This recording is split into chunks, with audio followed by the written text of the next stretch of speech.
안녕하십니까. 맥체인 성경 읽기 사무엘하 23장, 갈라디아서 3장, 에스겔 30장, 시편 78편 38절에서 72절. 첫 번째 사무엘하 23장, 다윗의 마지막 말과 용사들의 업적. 본문 이해에 도움이 되는 배경과 맥락을 소개합니다. 사무엘하 23장은 다윗의 마지막 말과 용사들의 위대한 업적을 기록합니다. 다윗은 하나님의 언약과 공의로운 통치를 찬양하며 하나님께서 다윗 가문과 세우신 언약을 영원히 지키실 것을 확신합니다. 이어서 다윗의 용사들, 즉 요셉, 밧세벳, 엘르아살, 삼마 등 삼형사와 그 외의 장수들의 전투 이야기가 이어집니다. 이 본문은 하나님이 세운 지도자의 언약적 확신과 하나님의 백성을 위한 헌신적 충성의 모범을 보여줍니다.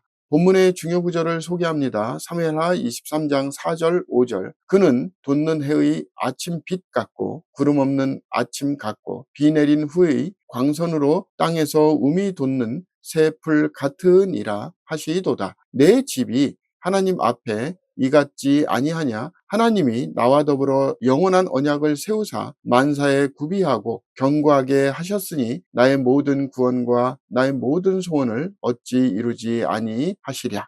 본문을 적용하는 데 도움이 되는 가이드라인입니다. 오늘날 우리는 하나님이 세우신 언약을 의지하며 인생의 끝자락에서도 그분의 신실하심을 신뢰해야 합니다. 또한 신앙 공동체 안에서 하나님의 나라를 세우기 위해 충성스럽게 헌신하는 삶이 필요합니다. 믿음의 길은 개인의 영광이 아니라 하나님의 언약을 이루는 사명에 있습니다. 두 번째, 갈라디아서 3장, 율법과 믿음, 아브라함의 약속. 본문 이해에 도움이 되는 배경과 맥락을 소개합니다. 갈라디아서 3장은 율법과 믿음의 관계를 명확히 규명하는 장입니다. 바울은 아브라함이 율법 이전에 믿음으로 의롭다 하심을 얻은 사실을 강조하며 율법은 죄를 드러내기 위한 것이지 구원의 길이 아님을 밝힙니다. 그리고 그리스도께서 율법의 저주를 대신 짊어지심으로 믿는 자들에게 아브라함의 복이 임하게 되었다고 선포합니다. 결론적으로 율법은 그리스도께 인도하는 몽학 선생일 뿐이며 이제 믿음으로 의롭다함을 얻은 자들이 하나님의 자녀가 되었습니다.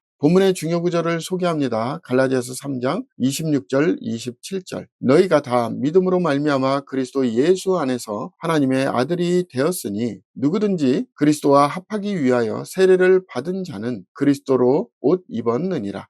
본문을 적용하는 데 도움이 되는 가이드라인입니다. 오늘날 우리는 구원이 율법 준수나 행위에서가 아니라 오직 믿음으로 주어졌음을 분명히 붙들어야 합니다. 믿음 안에서 하나님의 자녀된 정체성을 누리며 자유와 은혜 가운데 살아야 합니다. 우리의 삶은 은혜에 대한 감사로 드러나야 합니다. 세 번째, 에스겔 30장, 애굽과 동맹국의 몰락. 본문 이해에 도움이 되는 배경과 맥락을 소개합니다. 에스겔 30장은 애굽과 그 동맹국들에 대한 심판을 선포합니다. 하나님은 너희는 통곡하며 이르기를 슬프다 이날이여 라고 경고하시며 애굽의 교만과 동맹에 의지한 자들을 심판하시겠다고 선언합니다. 애굽의 우상들이 무너지고 애굽을 의지한 모든 민족이 함께 심판을 받을 것이라는 예언이 이어집니다. 이는 하나님께서 열방의 구원자이시며 교만과 의지하는 것이 무너질 때에만 하나님이 참된 구원이심을 드러내는 사건입니다.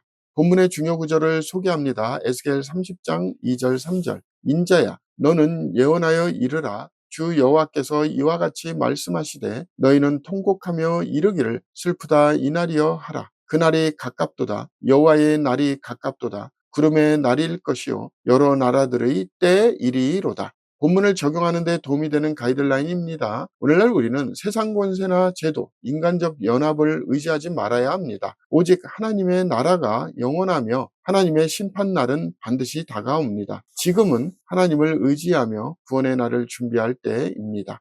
오늘의 마지막 본문 시편 78편 38절에서 72절. 하나님의 긍휼과 다윗의 선택. 본문 이에 도움이 되는 배경과 맥락을 소개합니다. 시편 78편 후반부는 이스라엘의 불순종과 하나님의 긍휼을 대조적으로 보여줍니다. 하나님은 진노 중에서도 그들을 완전히 멸하지 않으셨고 그러나 백성은 계속해서 배반했습니다. 하나님은 애굽에 재앙을 내리시고 자기 백성을 목자처럼 인도하셨습니다. 마지막에는 다윗을 선택하여 백성을 목자처럼 인도하게 하셨음을 강조합니다.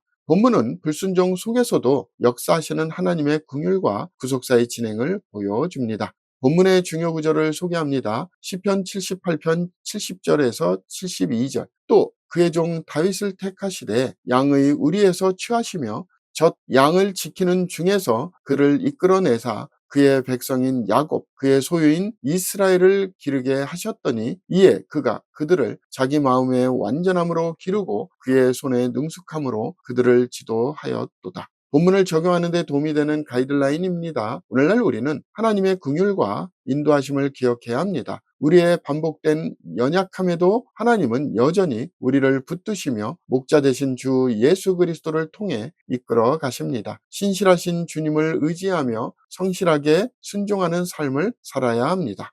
감사합니다.